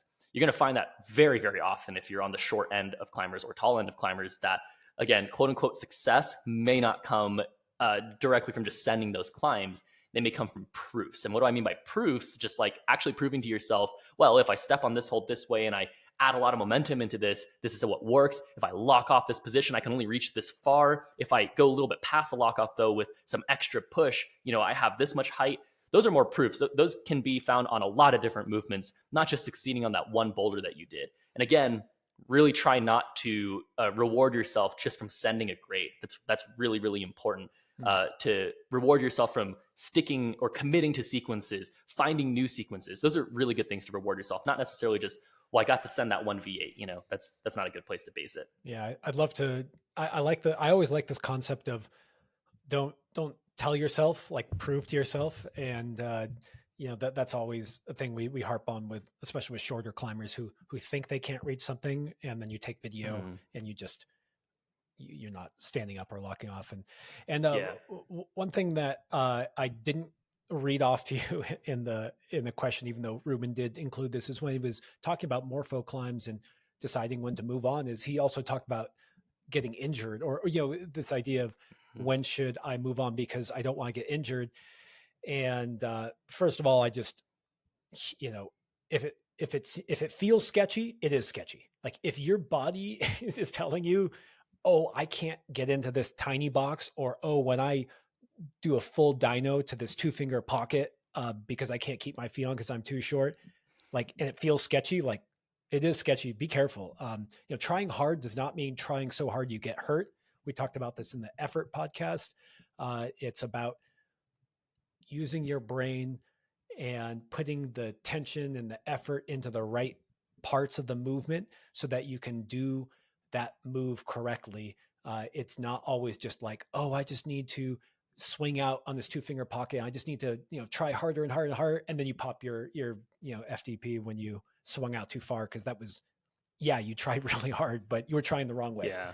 Um, That's a really tough actually part of this question as well, because I do think that it's not necessarily always black and white, right? I mean, it can be black and white where you know what moves are for sure not going to hurt you, and then you kind of know for sure what moves are going to hurt you. For example, Josh and I both kind of hate underclings that are just reaching up really high. Just in general, almost always, I think that will wait, put a wait, lot of like, pressure on my wait, wrist. like way above you or down Yeah, low? like underclings that are way above you, and then Yeah, you I like don't stand like way into above them, you. Yeah, that does right? make Like me because angry. right? Because that usually is just tweaky. It actually is just usually tweaky. No matter, you can climb those in a way to make them less tweaky, which is why this is a little bit gray. Yeah, yeah, yeah. But in general, if I see those moves, they're just going to be a lot tweakier moves. Donut Like thief. I'm wide, looking at you. If you know, you know, right? You probably don't know, but yeah, I don't know that. yeah. Hurt I've my heard of wrist. that. Yeah, good times. Go on. But wide gas stones, there's a usually could get hurt if you don't have the right support. That's how I would usually answer that question: is if you're in positions where they do feel tweaky or sketchy, if you cannot find extra support, maybe just bail, right? If you can't find support, maybe you can wrestle through it and then maybe decide to bail a little bit earlier. But two more notes that I have on the how to deal with tall versus short, and I'll hand it off to you, is play on the extremes of intended and broken beta. That's kind of part with Josh's pro tip. I think really playing on the extremes of can I cheat this or can I do this intended beta. I think you'll learn a lot more that way, and that's a long term. From the previous podcast, I was talking about picking like your year North Star or your 1 month North Star, or your 1 week North Star. That's kind of your 1 year North Star. Like over a long period of time, just playing with the concepts in your head. What are the route setter want me to do, and what are the best broken betas for me? I think it's really important. And then the last thing, which is very similar to what you were saying, but kind of the opposite of that, get over the feels like shit part ASAP.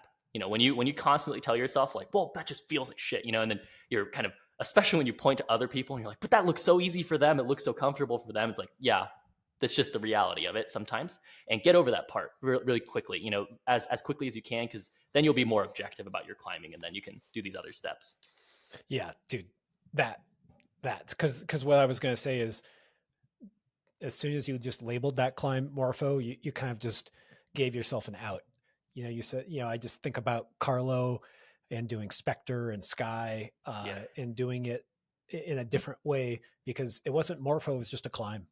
It's just a climb. And I can think of tons of climbs that get done in different ways. The Iron Fly is like Mm-hmm. this dyno on the Iron Man Boulder and Bishop, and Wills Young just crimps the shit out of this tiny little razor. Instead of dynoing, he just makes it a static climb.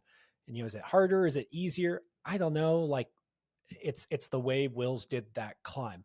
And so yeah, be really careful on calling things Morpho. And this, especially when you're outside, there's typically another option, especially on sport climbs. So what would a Ashima do, right? Like she wouldn't just say I'm gonna not do this one. She was a young girl and found her way up a bunch of different climbs using her own beta. And so just understand that by labeling it something, you're basically giving yourself an out, right? Like you're basically telling yourself you can't do it rather than proving to yourself you can't do it. Uh, Yeah. and so just my quick thoughts on when you're tall versus short. It's just recognize what might give you issues. So taller climbers have trouble fitting in boxes. You probably, I'm sure everyone out there knows what that means, but just just getting Yeah, into the tight feet, tight positions. exactly, yeah. The Yeah. thing we call it, that's when you say, "Oh, I don't fit into this box," and what usually means is that your butt sticks out. Is really what kind of comes down to is your body is away from the wall, and so understand that flexibility is something that can come in there. Hip flexibility, kind of like shoulder flexibility, of really getting your chest in close to the wall. And if you look at Adam Ondra, he's someone who's actually kind of tall, and actually Ethan's another good example, but they get into the wall, deep drop knees, heel hooks, just anything to get in close. And so, yeah, work on flexibility. Hip flexibility is probably going to be external rotation of the hip. I've said this before. Go get Becoming a Supple Leopard by Kelly Starrett if you want to learn how to gain that flexibility in a safe way. And shorter people need to cultivate two separate skills that are, it's really interesting. They're really on both ends of the spectrum. Shorter people typically have stronger fingers, and it's because of just it's a physics thing. I think it's called like the Lilliputian, like how ants are really strong for their size. So short people, ideally you have really strong fingers, and if you don't, I'm sorry, but ideally you just lean into that. So that's that thing of, like when Lisa Rance, just because I thought of Will's Young, who is Lisa Rance's husband, and this is also Bishop. When Lisa Rance did the mandala for the first female ascent, she couldn't reach it the standard way, and so she found this foot chip, and she just crimped the shit out of it. So she did a very more static, more finger intensive lock off power way with really a lot of control. But then you also want to gain comfort with being dynamic when you're shorter. You are going to have to jump, and just recognize that you're going to have to lean into both of these different styles, and not call yourself super morpho. So Carlo was a good example. He jumps, man. He's gonna make that work, and I'm sure he also knows how to lock off like a champ too and use intermediates. So just recognize that you have strengths and you have weaknesses. And like what you were saying, Tim, is look on those boundary edges of how to break the beta, and then find something you're good at and lean into it. And then if you're struggling with one of those skills that you kind of need to have, lean into that too, fix it. Man, I love what you're saying about just recognize that if you're a shorter climber, because I was a lot talking about discomfort things, but that's a specific one, and I hear this one a lot. Maybe because I'm dating a shorter climber, but Michaela's 5 feet tall with like a +0, +1, and she runs into this all the time. But I'm so proud of her all the time because her language is more so this recognition. She talks shit a lot at first. She'll be frustrated, and I'm like, it's okay to be frustrated. It's probably very frustrating. You're looking around, and how many climbers are your height? How many climbers are my height? Of course, it's frustrating, right? But once you get through that frustration part, first of all, get through that frustration part. Just get through the emotions, right? Like, get good at dealing with your emotions. If you're frustrated all the time, just stop climbing. Like, seriously, just stop doing it. Like, if you're frustrated literally all sessions, why are you doing it, right? Like, if you're going to compare all the time, then either reassess how you're thinking or just stop doing it. It's not worth it. But over time, she'll of course get over the frustrations, and she'll just be like, it just is harder. It just like is more dynamic. It just is more impactful. It just like is more of the style. I'm like, great, cool. So like, first of all, you have to train that, right? That's a huge aspect of this. Like, I have to train other things. I have to train a lot of flexibility things. I have to train a lot of, I still want to train the maximum reaches, how to gain the most out of my body, but that's going to look different on all climbs. Like I said before too, I think that girls and guys do have equal playing fields in this climbing game. It's just that we haven't really compared it or researched it. I do think that the future of comp climbing also will be mixed gender. I think that that's a fascinating challenge for route setting. I have totally sessioned with very successful, very strong female climbers and been like, oh shit, oh okay, all right, cool. Like, we're even. Like, we are actually just dead even, and that's cool. And you're going to see drastic success and drastic failure on different styles of problems, but that's rock climbing. That's rock climbing, and that's super cool. But yeah, really lean into that. Really just lean into the fact that things are just going to be tough. Things are just going to be uncomfortable. Things are just like not going to work super well for you for now, and you're just going to have to train that. You're going to have to practice that, and there's that really important aspect of it. I love that you said that, recognition. All right, dude, we checked off one of them. Let's keep going. Let's try to Oh get through yeah. as many as we can. I think this one's this one's easier. Uh, Jonathan asked, should I stick to my training plan or climb with the strong crew when they show up? And his context was that there's not typically strong climbers in his gym, and he's heard us say climbing with strong climbers is important. Uh, yeah, I'm just gonna just say abandon whatever crappy training program you think is important. Either you download it off the internet, or you think you know what's best for you, and maybe Tim wrote that plan for you. So, I look. I don't want to explain this too much, because I really do think if you listen to this podcast, you already knew the answer to this. But it's special to climb with a really strong crew for a whole host of reasons, and I'm just going to leave it at that, and let you chime in. But I think that one of the better ways for us to tackle this too is think about it in a bit of a different way, where it's how do you get the most of this opportunity to climb with a strong crew. If you have this opportunity, again, don't go sit on the hangboard and watch YouTube videos. Embrace that opportunity. So before we get, I'll just kick it back to you. Cool. No, I like that little thing that you're saying where, maybe not necessarily just picking between the two, but even if you do climb with a group of strong climbers, you can still work on doing that better, asking better questions, asking more questions, being humble, being respectful, having the ethics, and then pushing them, right? Because that's the point of having a strong crew, right? Is that you're pushing each other. And, if you are not adding to them in that session, then you're probably not doing that good of a job climbing with other people.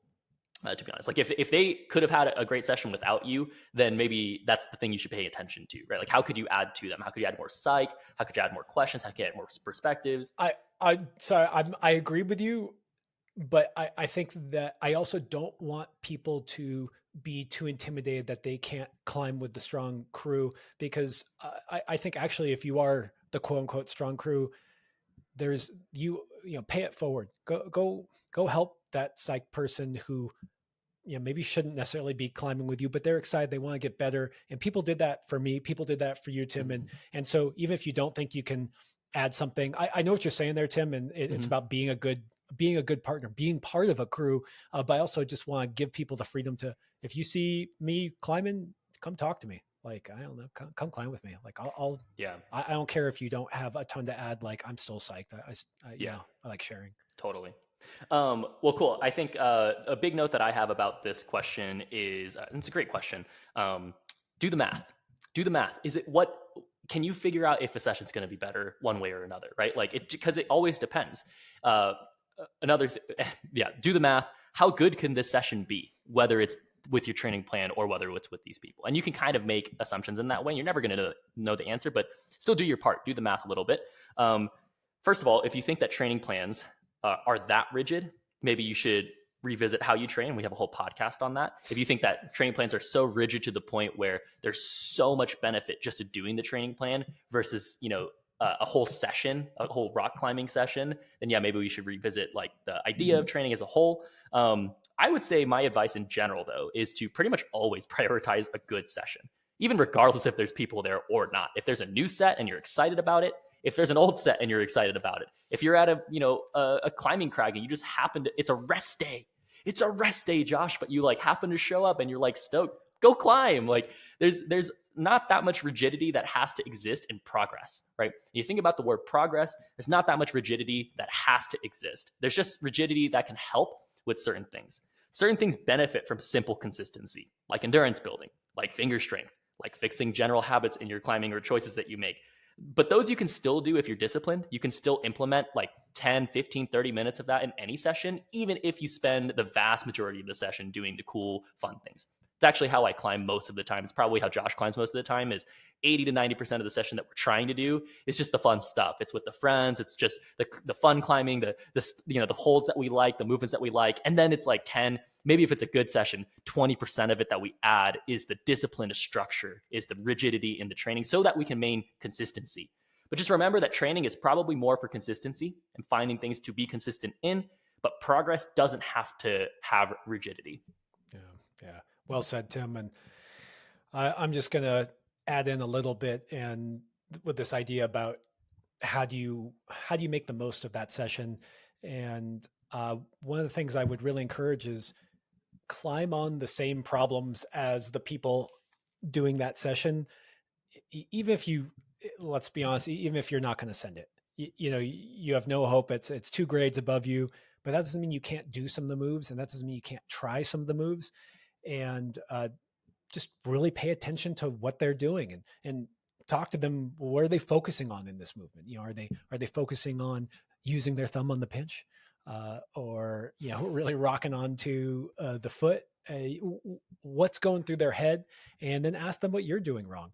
You know, and look, like Tim was saying, don't pester people. It's not all about you. You're just part of the crew. But there's opportunities to you know, to ask questions. And you know, the other thing I would say is like, don't try to. I hate when I'm sessioning with someone who's notches below me and they're like making excuses, or they're like, oh, like, you know, I'm tired, or I should be able to do this. I'm just like, I don't care. Like, let's just climb together. Like, let's climb and have fun and talk. Like, you know, if I go and I climb with Jimmy Webb, I don't need to tell Jimmy that I'm weak, like, or that I'm theoretically like, I am what I am, you know. And I just, it always, it does yourself a disservice, because it takes you out of the mode of what you're really trying to do there, and that's learn and have fun. You know, lean into that and let it just bring out the best in you.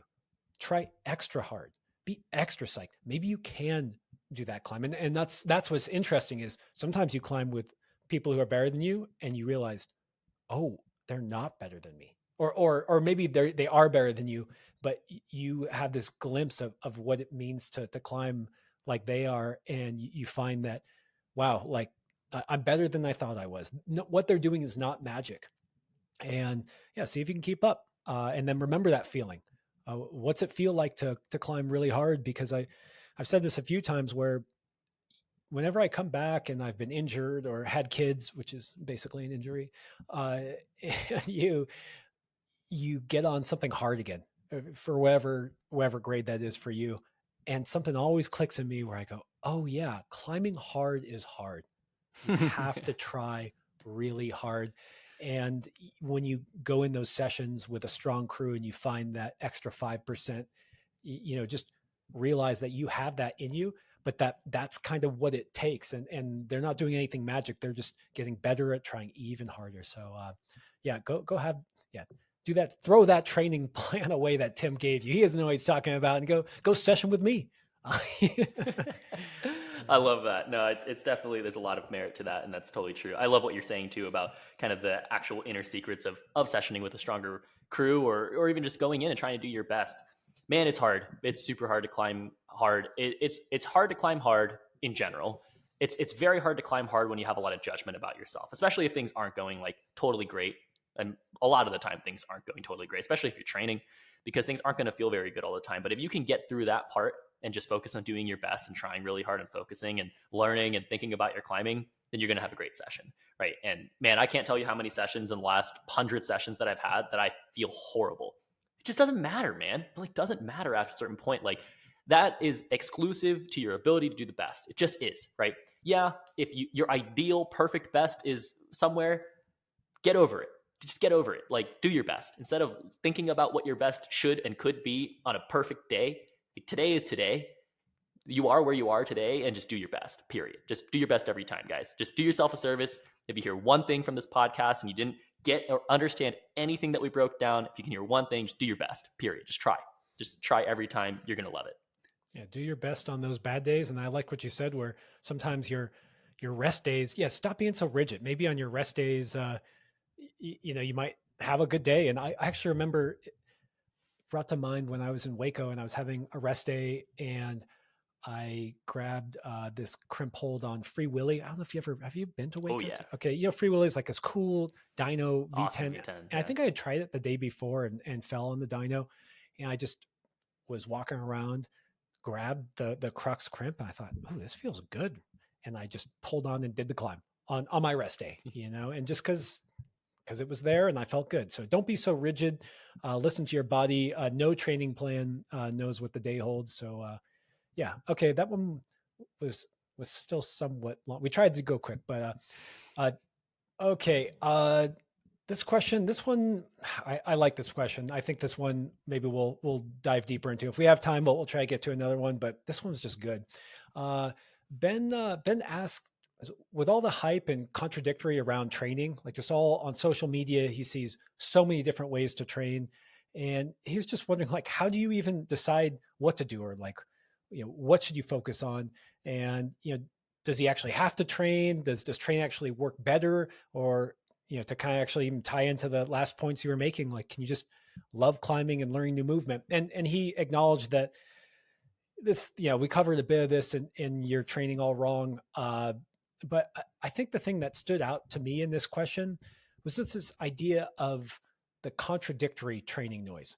Like there's so many things in the media about every little detail of training, exactly how to fingerboard, exactly what your should, your squat technique, your, I don't know what, pick your poison. Whatever you want to go down the rabbit hole in, you can go down the rabbit hole in. And the reason why I bring this up is that well-meaning climbers just get obsessed with this stuff. They go really deep into the science, into the minutia, into the best way to do X, Y, and Z.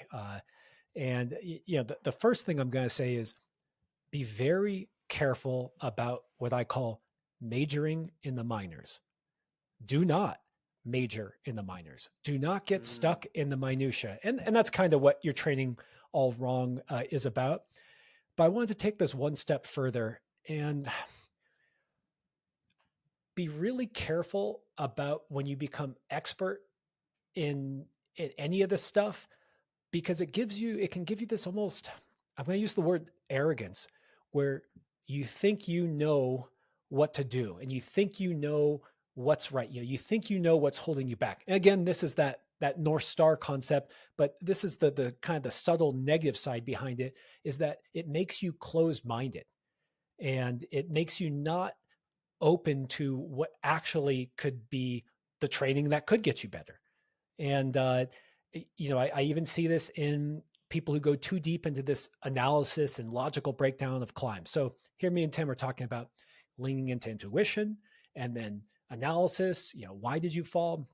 And I think where people get tripped up is they become quote unquote experts at analysis of their climbing, but they hear us, they think they know exactly why this toe hook didn't work or this heel hook didn't work, and they say, oh, I need to get more weight on this one foot.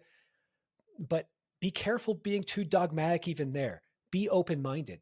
Don't listen to the hype and get obsessed with any one area and lean into it too hard, because you become arrogant and closed-minded, and that solution may be right there. And look, I'm guilty of it too. I go and I think I know the right answer, and then I'll be climbing with someone who's a notch or two notches below. I'm climbing on some climb that's supposedly easy for me and supposedly hard for the other person, and they will do a move and they will do it beautifully, and I'll just hit myself in the head and think, I'm an idiot.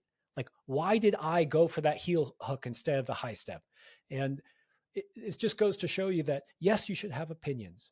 Yes, you should try to figure out what is your low hanging fruit to train, or wherever the case may be. Yes, you should, say, I'm going to listen to this person's hangboard regimen versus this other person, but be very careful about thinking that you've got it figured out. That's why there's so much contradictory and experts that are yelling, it's like this, it's like this. And maybe sometimes, maybe for some people, but are you sure that's you today? So don't get sucked up into any kind of hype, any kind of fad. Try to stay true to yourself and your feelings and maintain open-mindedness. And maybe that V3 climber next to you is actually doing that move better than you, even though you've listened to all the Testpiece podcasts. You think you got it all dialed. You may not. And that's the way to, have a beginner's mind always, and pay attention to what's around you, and don't close your mind off. Whoa, there you go, Tim. That was really good. I don't even need to answer this question, but I'm going to. Um, Good. I thought that was so good, Josh. That is such a good thing to point out in general. Like, there's so much arrogance in climbing. There's a lot of entitlement in climbing. Actually, probably most of my coaching is just kind of pointing out to people why they're like too arrogant about how they look at things. Like, and don't get me wrong, like Josh and I have done this probably more than most of the people that I coach. It's just that we corrected it. Like we found a place to be humbled. Like we failed a lot more than you guys did. Like I literally think people who are really good are people who failed more than you, but they're able to fail more than you. They put themselves in opportunities to fail and then find the correct answer and then give themselves the opportunity to win, to succeed, right? But without failure, how can you actually succeed? If you're succeeding only, then you're just, like I said before, you're finding all those infinite amount of quick gains, the infinite amount of quick successes that you can have. And yeah, dude, totally. Like just because you're doing something, it doesn't mean that V3 climber isn't doing it better than you. And what a fascinating concept, dude. I'll do all the time. I'll do sessions with people and I'll give beta. I'll suggest, just because sometimes it's quicker. I really try not to. I try to ask questions first, but maybe I'll suggest a spray and then they'll fall. And sometimes I'll point out maybe the effort wasn't always there, maybe something wasn't correct in the operation of something, and then they do operate correctly and they still can't do it. I'm like, wow, fascinating, interesting. Literally, you'll hear me as a coach watch somebody unable to do something that I suggest them to do and still be like, oh, wow. So what do you think? I'll still be there and be like, well, what do you think? Like, I don't know. Like, I thought this, and can we look for things this way? Oh, maybe you just can't do it, right? I think that's very important to have, even as a coach, right? Like experts who say, this is for sure the secret, this is the way, just be skeptical about those people. Maybe they have good points in some perspective, but question everything that they're saying, right? They may even have good intentions too. I don't want to call anyone out and say they're not trying. No. Like when you see that contradictory stuff, I don't think they're quote unquote, they're not lying and trying to fool you. It's just they think they've found the secret, and because that's what sells often too, Tim, is just, oh, it's like this. And just like Will Anglin was saying, it like, if only I could tell you the secret, and this is that circumambulate word I use is, there is a time and a place for weightlifting. There is a time and a place for block pulls from the ground. There is a time and a place for everything, but there is a time and a place for everything, but it's not one thing that is always the time and a place for it. And that it irritates me. Yeah, and that's again, it's hard to answer this question. It's very, very hard to answer this question. I think it's a great question. I think every rock climber should have this question. Like, well, how should I be training?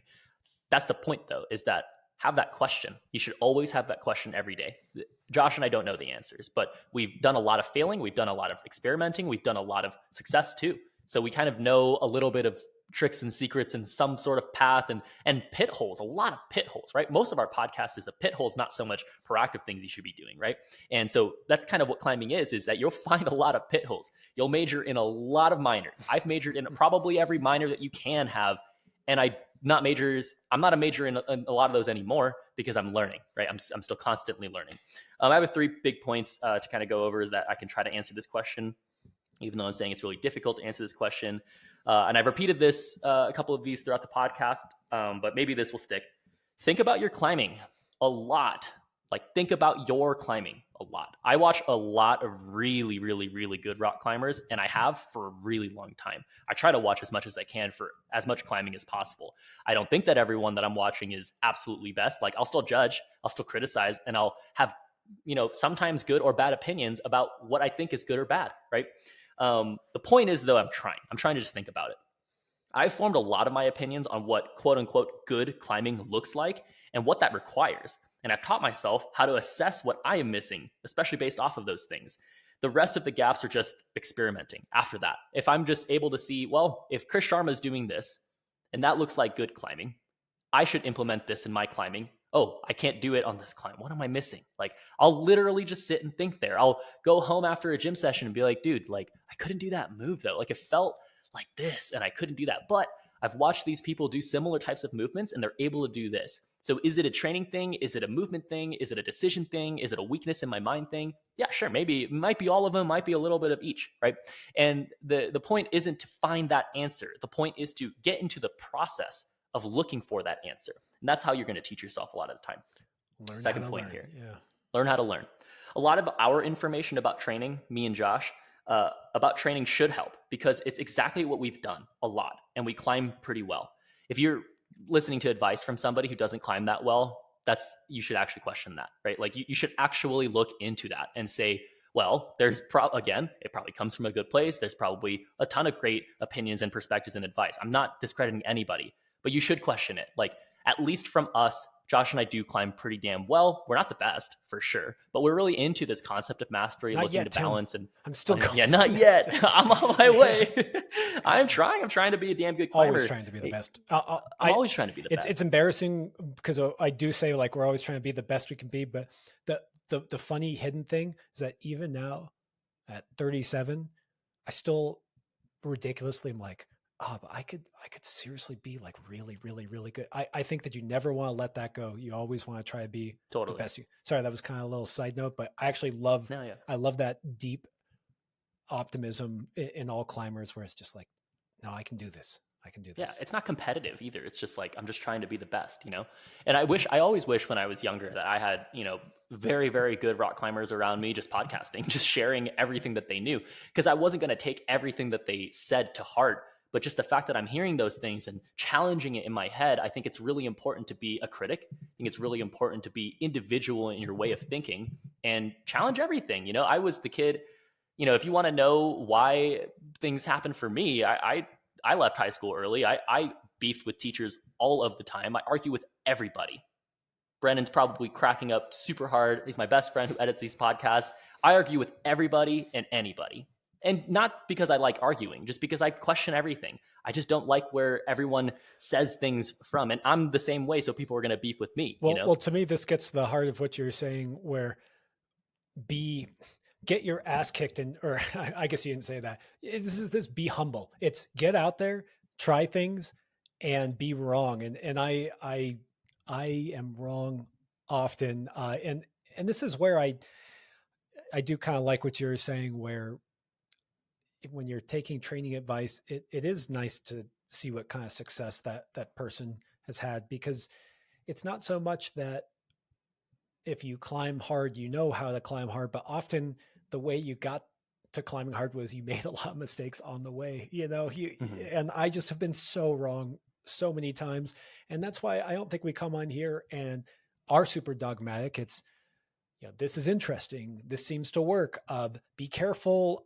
Like we were just saying, I didn't say don't do any of those training things. I said, be careful. Like, don't Mhm. major in the minors and don't become closed-minded, because if you think you're an expert, you're probably not an expert, because it's been shown time and time again in all sorts of fields. It often happens that the more you know, the more you realize how little you know, and you just shake your head. Yeah. I mean, that's what happens. I literally was just saying that.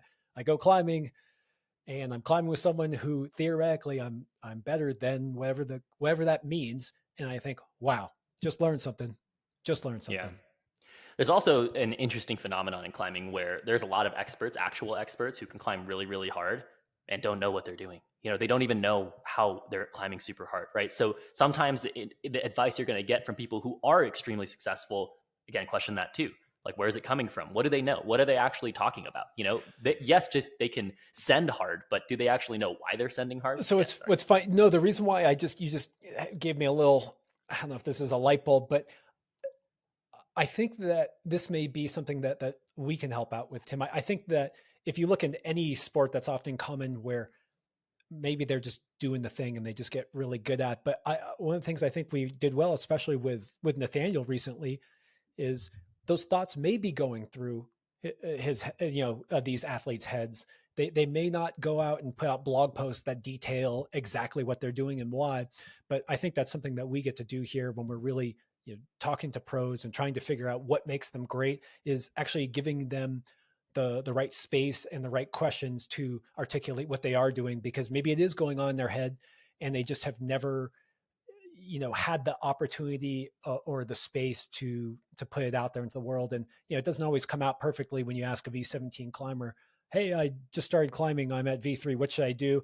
It's like they don't have an answer for that because they don't think about that. And Mm-hmm. I think we saw some amazing things come out of Mm-hmm. Nathaniel because we really Mm-hmm. asked him about the exact things that it takes at someone his level in those specific moments. And so, yeah, Tim, maybe that's something we can do as a service to the community, is Totally. get those pro climbers to share their secrets. It's not even I, secrets. It's just the yeah, what they're actually yeah. thinking about.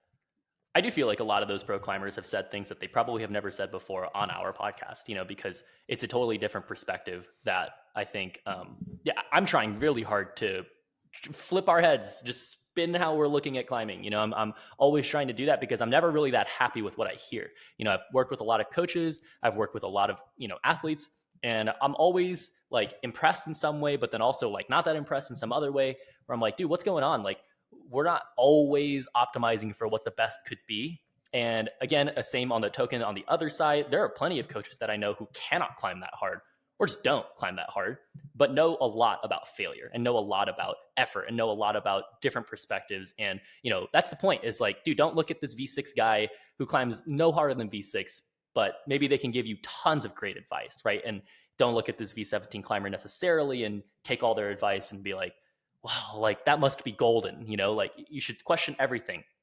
Yeah. One last point I'm going to make about this, how do you actually train with all the controversy? Just because you don't know the answers now, you personally, and because I'm telling you to think, I'm telling you, you could be an expert. You could be Einstein, whoever's listening right now. Just because you don't know the answers now, and just because the things that you've tried in the past haven't worked so good, it doesn't mean you stop trying. Fail, fail, fail, fail, and then get more creative. It's okay to fail. It's okay to be wrong. It's okay to invest in a training plan or a thought process, and it doesn't amount to what you wanted.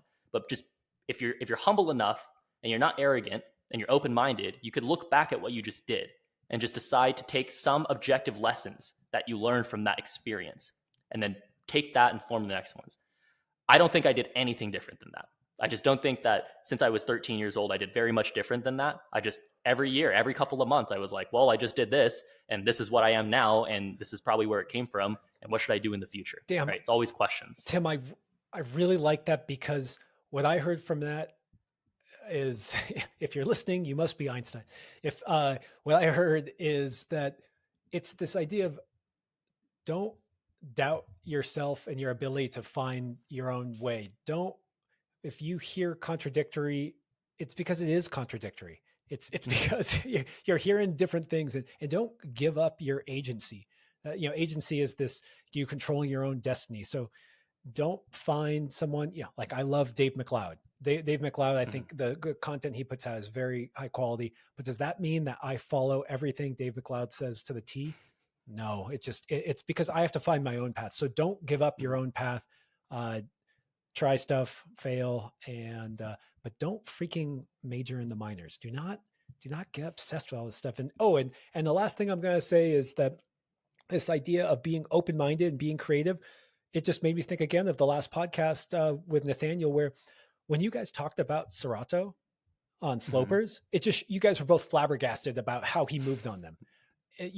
There's no, drop the ego, drop the closed-mindedness, be open, be full of love for climbing, be full of love for learning new movement, and just be open. You heard 2 World Cup competitors and a freaking Olympic medalist watch someone on slopers and just be blown away. They didn't say like, oh, there was no excuses there. It was just open-mindedness. And by the way, Serato just won World Cup overall, lead World Cup. Good job, Serato.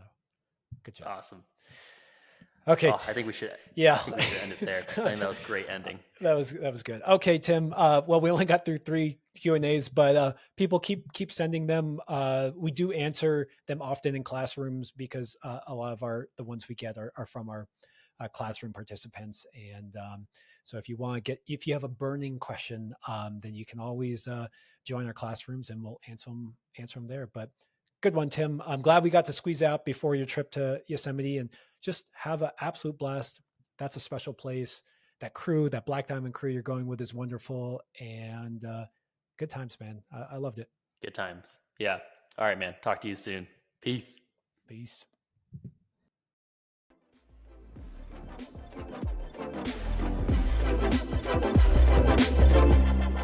Thanks for tuning in. If you'd like to learn more about Testpiece climbing, you can check us out at testpiececlimbing.com and even book a session with one of our coaches.